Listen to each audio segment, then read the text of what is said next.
E aí, galerinha, eu vou fazer uma participação aqui na disciplina do professor Jefferson, na UFRN, disciplina do Mestrado Nacional em Física. E vou falar rapidinho aqui sobre esses três grandes nomes da ciência: Kepler, Newton e Einstein. Ok? Vamos lá. O Kepler, ele acreditava que talvez o cosmos seguisse uma estrutura geométrica, que ele deveria obedecer a uma certa lógica matemática, para ser mais exato, uma lógica geométrica.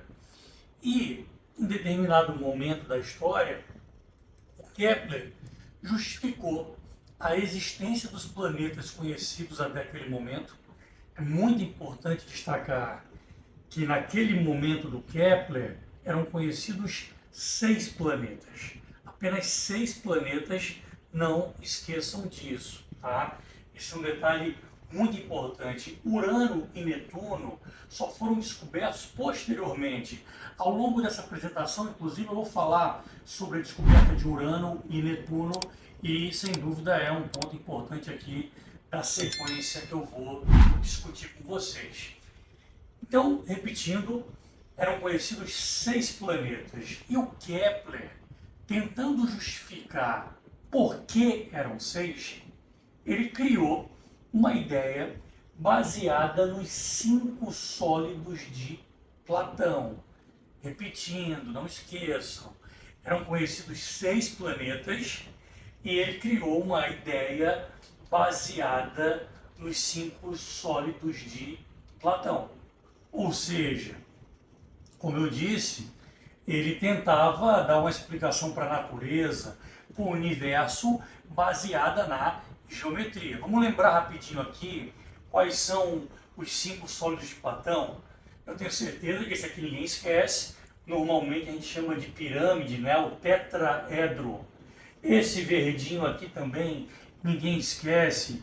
Em geral vocês chamam de cubo. É o hexaedro, mas aproveitando, está aqui o dodecaedro, o icosaedro, o octaedro e está aqui uma colinha para quem precisar dar uma olhada, já que é um vídeo, você pode dar uma pausa e revisar com tranquilidade, tá? Oi, beleza, mas qual era a relação? Calma aí que eu estou apanhando aqui do controle. Beleza, mas qual era a relação entre os 5 sólidos de Platão e os 6 planetas até então conhecidos? Eu acho que todo mundo já ouviu falar numa bonequinha russa chamada de Matrioska. Talvez vocês não lembrem do nome, mas da bonequinha russa com certeza vocês vão lembrar. Está aqui uma foto. Acredito que seja um enfeite, uma peça de decoração. Você tem uma bonequinha pequena e aí você tem uma um pouco maior, aonde a pequenininha se encaixa e você pode encaixar uma maior e você vai fazendo uma sequência de encaixes com bonequinhas que vão desde uma muito pequena até uma muito grande. E isso, pessoal, tem tudo a ver com a ideia do Kepler. Aqui a gente tem uma ilustração, tá, da época dessa ideia. A ideia era uma espécie de matrioska formada pelos planetas e pelos sólidos de Platão. Na ideia do Kepler, eram 6 planetas porque são 5 sólidos. Os 5 sólidos justificariam a quantidade de planetas que deveria existir no sistema solar. Eu queria que vocês imaginassem, o desenho está ali, uma matriosca formada por uma alternância entre esferas e sólidos de Platão. Então você tinha uma esfera representando Mercúrio, na sequência você tinha um sólido de Platão, uma outra esfera, um outro sólido, uma outra esfera. Vê se vocês estão pensando direito, né? Se você faz essa sequência do jeito que eu falei, considerando que são 6 planetas, você consegue alternar com exatamente 5 sólidos de Platão. Então, repetindo, a justificativa do Kepler para a quantidade de planetas do sistema solar era justamente o fato de serem exatamente 5 sólidos. Fazendo alternância, dariam 6 planetas, tá? Vocês podem, de novo, dar uma pausa aqui para ler com calma esse parágrafo. Eu vou ler só a última frase, que resume o que eu acabei de falar, tá? O número de planetas seria decorrente, seria uma consequência do número de sólidos perfeitos. Tudo bem? Legal? Vamos lá. Bom, então, vamos a um micro resumo aqui do que eu falei até agora, né? Kepler tentava explicar a estrutura do sistema solar conhecido naquela época pela quantidade de sólidos de Platão que existiam. E pessoal, essa ideia foi tão interessante, que supondo esses encaixes que eu falei e tentando calcular a distância dos planetas, entre os planetas, com base na sequência dos encaixes, ele conseguiu obter uma precisão de 5% para as distâncias entre os planetas, comparando com os valores conhecidos na época. Ou seja, era um resultado maravilhoso, sensacional. Calma aí que eu acho que eu voltei, né? Ao invés de adiantar aqui. Agora sim. Bom, então um grande momento aqui também, resumindo muitas ideias importantes. Como eu disse, o Kepler, ele acreditava numa estrutura matemática para a natureza, que a natureza tinha que obedecer a uma certa estrutura geométrica, e isso nada mais era do que o antigo sonho pitagórico. Explicar os mistérios do mundo através de uma formatação geométrica. Então, essa minha tela aqui, vocês estão vendo o sonho pitagórico, um cosmo geométrico, a crença num Deus matemático. E aí eu deixo uma pergunta bastante interessante para vocês. Tá? Como eu já disse, posteriormente, Urano e Netuno foram descobertos. E uma pergunta interessante é, como Kepler teria reagido a essa descoberta? Tá? Era uma crença tão grande na tal estrutura geométrica que parecia ser óbvio que tinham que ser 6 planetas. Mais uma vez eu tenho um parágrafo aqui muito importante, vale a pena dar uma pausa, vale a pena dar um print, ler com calma. O grande erro aqui dessa história que eu estou contando para vocês é você tentar atribuir para a ciência uma finalidade que não existe. Você não pode, quando se trabalha com ciência, acreditar piamente em alguma ideia e tentar olhar para a natureza tentando encaixar a ideia que porventura você acredita. Esse é um grande erro. O Kepler, ele não podia acreditar, com base nas suas ideias, num cosmos que não obedecesse a uma estrutura geométrica. E esse é um grande erro, né? Tentar, olha aqui comigo na tela, imaginar o mundo antes de medi-lo. Repetindo, você tem uma ideia, você tem certeza que aquilo é verdade, e você vai para a natureza para tentar encaixar a sua ideia na natureza para provar que aquilo que você previamente acreditava era verdade. Esse não é um bom caminho. Claro que algumas vezes funciona, mas não é assim que se faz ciência. Tudo bem? Ok, vamos em frente. A descoberta de Urano. Eu tenho aqui o William Herschel, aí a foto do rapaz, e ele foi o cara responsável pela descoberta de Urano. E uma coisa interessante, pessoal, foi o primeiro planeta descoberto usando telescópio.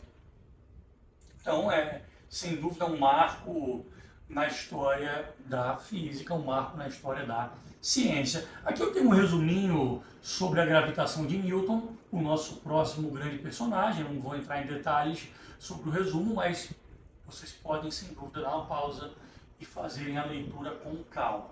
Eu vou apresentar um vídeo aqui bem legal, de alguém que é muito conhecido, Brian Greene. Escreveu um livro muito famoso chamado Universo Elegante, e esse é um documentário, um trecho bem curto do documentário do Brian Greene.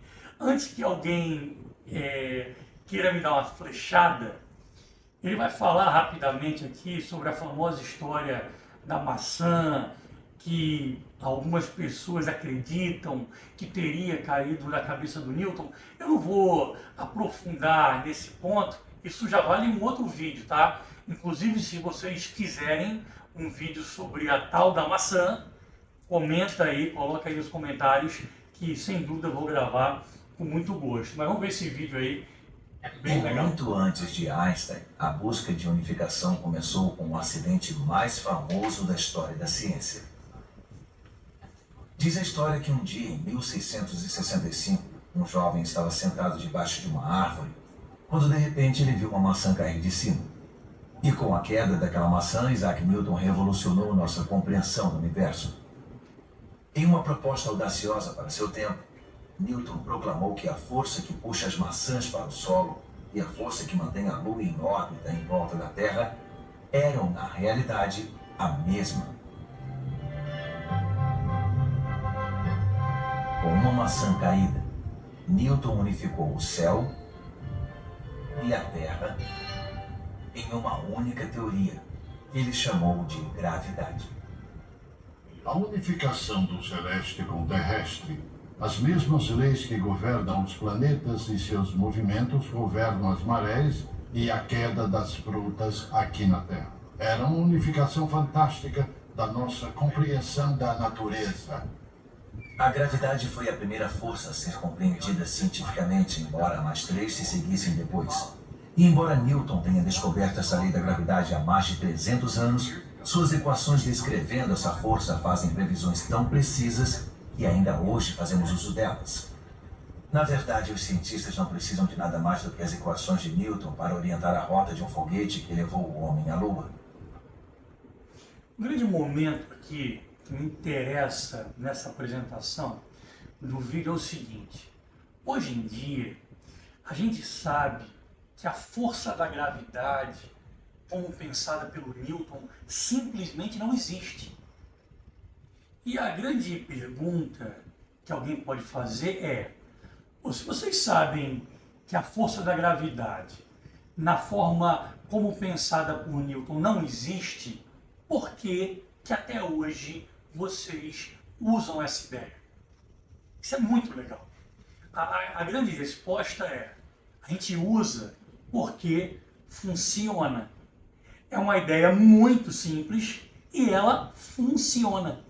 Apesar de nós termos ideias hoje em dia mais evoluídas, que eu vou inclusive mostrar aqui nessa apresentação daqui a pouco.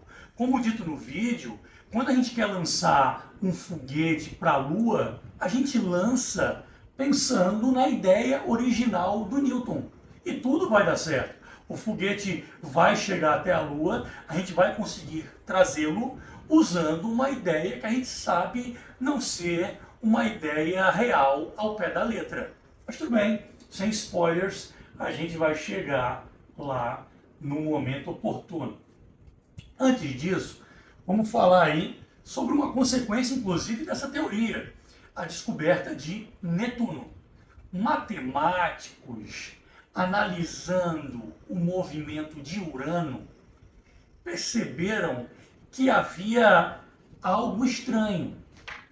E através dos seus cálculos, eles concluíram que a única maneira de explicar a forma como Urano se movia em torno do Sol é se existisse um outro planeta.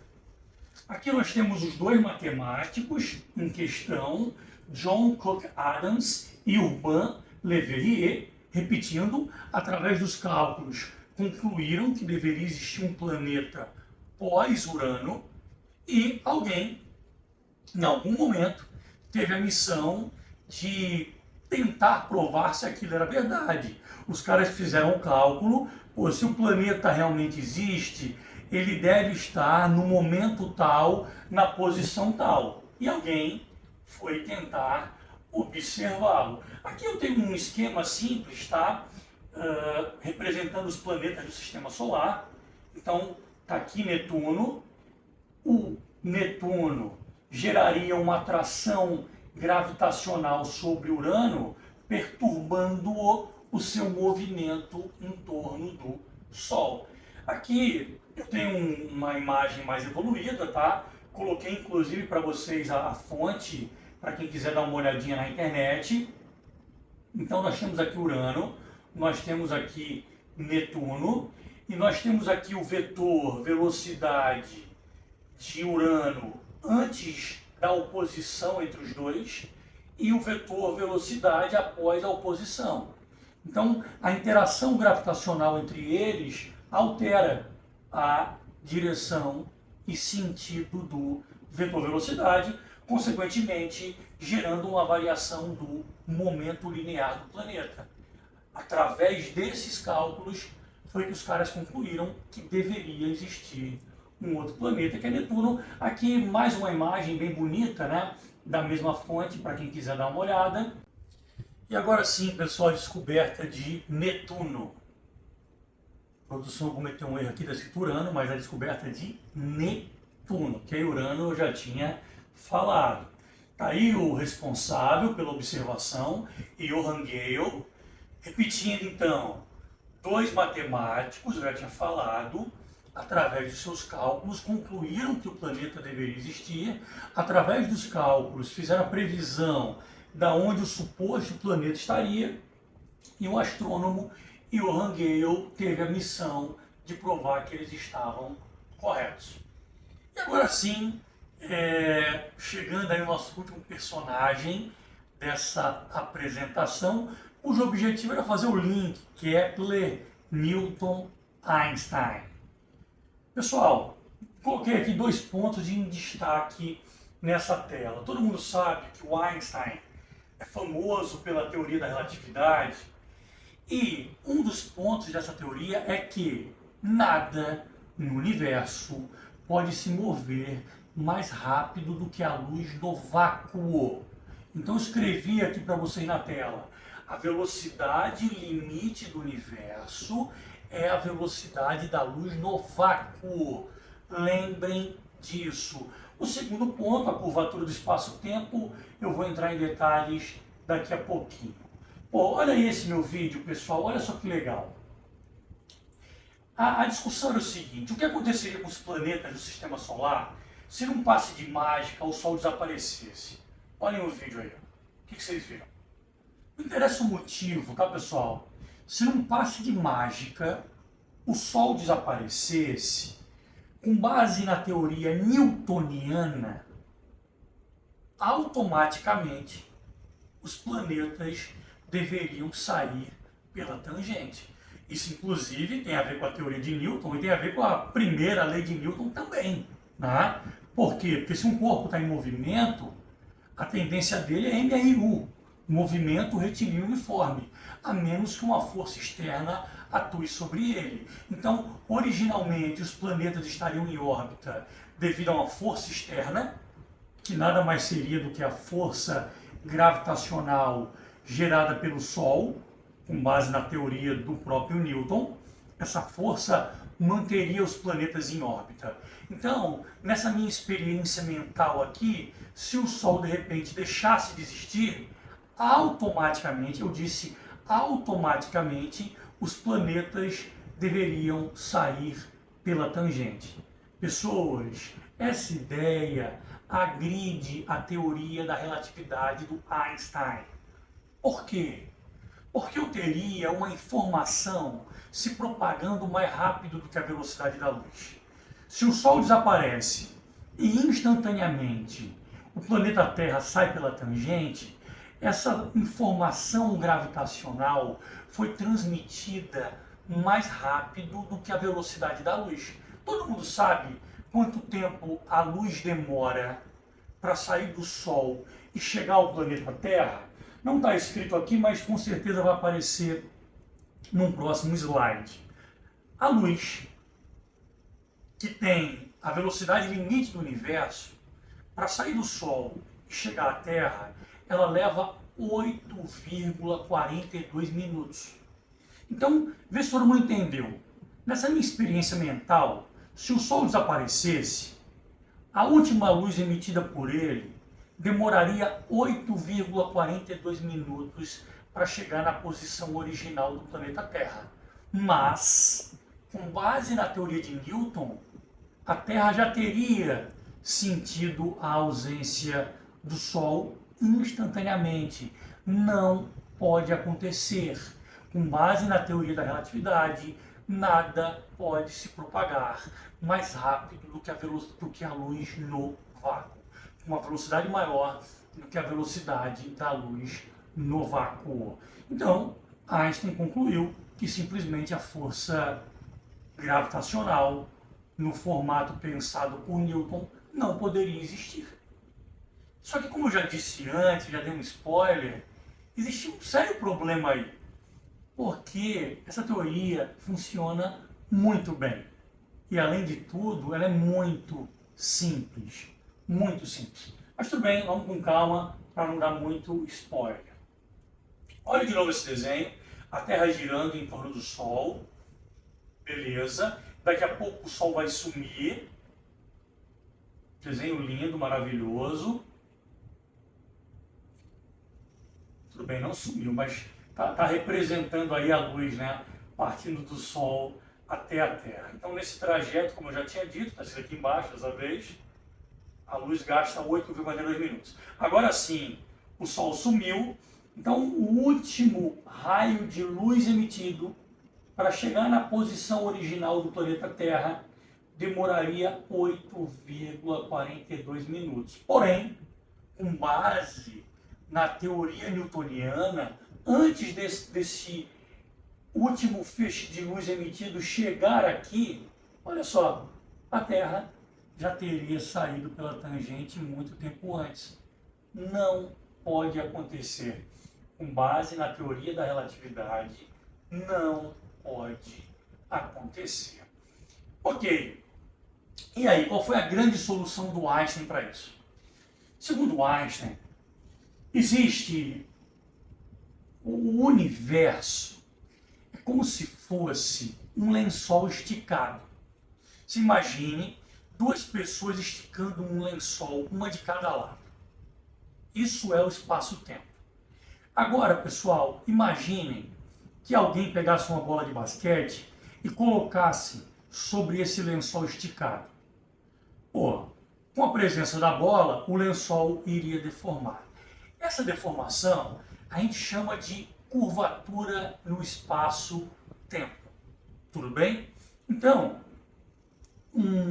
uma estrela como o Sol, ela gera uma curvatura no espaço-tempo, ela gera uma deformação, e segundo Einstein, a Terra, por exemplo, está girando em torno do Sol porque ela está presa dentro dessa deformação no espaço-tempo.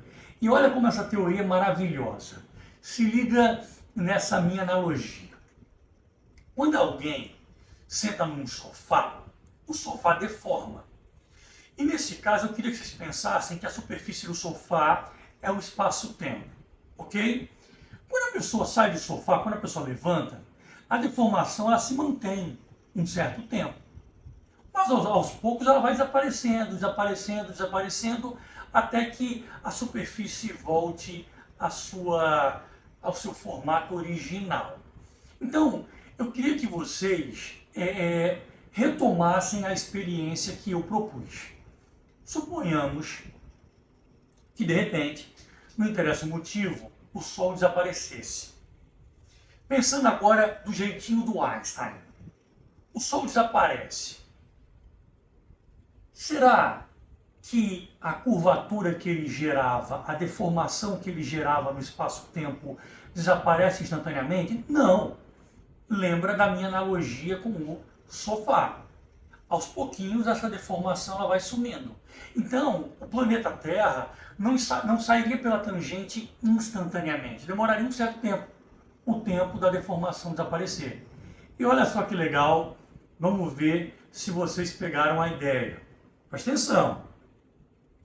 Vocês acham, pensando na teoria do Einstein, quanto tempo depois do Sol sumir, a deformação desapareceria de maneira que o planeta Terra tivesse livre para sair pela tangente? Quanto tempo demoraria? Vamos lá, pensa aí. Acabou o tempo. Demoraria, muito bem, para quem respondeu, 8,42 minutos. Eu fico até arrepiado, isso é lindo, né? Porque é exatamente o tempo que eu tinha falado originalmente. Então a ideia é fantástica.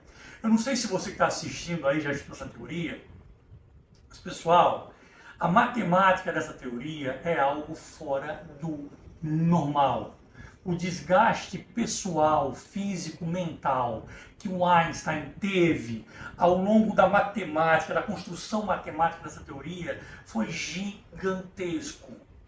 E é por isso que, voltando ao que eu falei no início, né, a teoria do Newton é tão boa até hoje, porque ela é simples, funciona e é simples. Então, para que a teoria do Einstein, com uma matemática extremamente complexa, pegasse pressão, fosse chancelada pela comunidade científica e adotada, ela precisava ser capaz de explicar algo que a teoria de Newton não conseguia.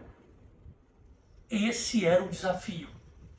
E aí, professor, existia algo a ser explicado? Existe algo que a teoria de Newton não é capaz de explicar? Então, antes disso, tá? Só um videozinho mostrando o desaparecimento do Sol, a deformação desaparecendo aos pouquinhos, até chegar na órbita original do planeta Terra. Olha só que lindo, né? E aí sim, a Terra ficando livre para se mover pela tangente através do espaço. Ok? Legal? Mas agora sim, voltando. E aí, que bronca era essa? Que a teoria do Newton não era capaz de explicar. Está aqui na tela, pessoal. Vocês estão vendo aqui na tela a órbita de Mercúrio em torno do Sol. Eu não sei se todo mundo aí sabe, mas a órbita de Mercúrio gira em torno do Sol. Aqui, por exemplo, eu tenho um pontinho da órbita chamado de periélio, o ponto mais perto do Sol, periélio. E a órbita ela gira em torno do Sol. Então esse pontinho ele muda de posição ao longo do tempo. A gente diz que acontece uma precessão do periélio. Tudo bem? A órbita vai rodando, consequentemente o periélio muda de posição ao longo do tempo. A teoria do Newton não é capaz de explicar por que isso acontece. Então, eu vou mostrar aqui dois pontos que fortaleceram a teoria do Einstein. Um deles eu chamei de retrovisão. Ou seja, você explicou um problema que já existia.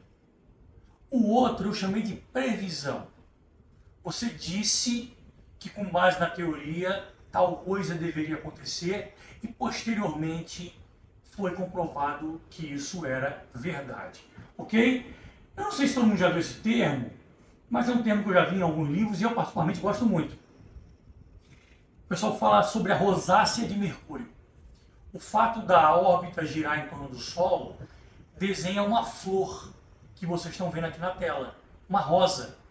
Então, esse problema é chamado por alguns de a rosácea de Mercúrio. Repetindo, a teoria do Newton não era capaz de explicar a rosácea de Mercúrio. Será que a teoria do Einstein conseguiria? Essa é um dos grandes pontos aqui da nossa apresentação de hoje. Olha só, muitas pessoas tentaram explicar a precessão do periélio de Mercúrio utilizando a teoria de Newton, usando inclusive algo parecido com o que eu falei hoje, né, sobre Urano e Netuno.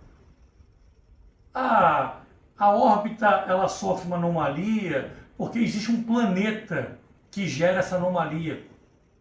Não sei se já escutaram falar sobre isso, mas algumas pessoas propuseram a existência de um planeta chamado Vulcano entre o Sol e Mercúrio. Então, segundo elas, haveria um outro planeta e esse planeta geraria o efeito rosácea de Mercúrio. Problema é que esse planeta nunca foi detectado. A priori, a não ser que alguém daqui a pouco prove que o que eu vou falar está errado, né? Estamos em outubro de 2022. Vulcano não existe. Vulcano simplesmente não existe. E eu acho que aí não é uma grande surpresa, né? Eu acho que todo mundo aí já esperava por esse momento. A teoria do Einstein é capaz de explicar a rosácea de Mercúrio. Vamos para o ponto número 2. Olha só que legal. Eu falei que com base na teoria do Einstein, um corpo de grande massa, ele deforma o espaço-tempo. Então, segundo Einstein, como a luz se propaga através do espaço-tempo, se você tem um planeta com grande massa e o espaço-tempo nos arredores dele está deformado, isso poderia mudar a trajetória da luz se propagando nessa região. Então a luz estava se movendo nessa direção, por causa da curvatura ela sofre um desvio. Então você que está aqui no planeta Terra, você vê essa estrela que está aqui, nessa posição aqui. Eu falei que havia uma retrovisão e havia uma previsão. Se a teoria do Einstein estivesse correta, seria possível observar um fenômeno que a gente chama de lente gravitacional. Olha aqui uma outra figura interessante. Você tem aqui um conjunto de estrelas numa certa disposição, que seria a disposição real delas, e por causa da presença de um corpo de grande massa, por causa da consequente deformação do espaço-tempo, você tem uma mudança na imagem original. Você enxerga as estrelas numa posição diferente, numa posição aparente. Esse efeito a gente chama de efeito gravitacional. O vídeo não é sobre isso. Eu posso, no futuro, gravar um outro vídeo, se for do desejo de vocês, falando sobre isso. E o mais legal ainda, você já deve ter visto no Google, e em várias revistas famosas, que o Brasil, para ser mais exato, uma cidade no Ceará chamada Sobral, teria sido fundamental para provar que isso era verdade. Isso tem arroto aí na internet. A cidade de Sobral, no Ceará, provou a teoria da relatividade de Einstein. Isso é verdade? Será que é verdade? Será que o que todo mundo diz ser verdade é verdade? É um grande tema aí para um próximo vídeo, se for do desejo de vocês, coloca aí nos comentários, ok? Não é o objetivo aqui de hoje. Pronto, por hoje eu estou satisfeito, eu cumpri a missão que eu tinha que cumprir. Se vocês gostarem do vídeo, deixa o like aí, compartilha com os amigos, comenta o que poderia ser melhor, o que vocês querem para os próximos. Beleza? Até a próxima. See you later.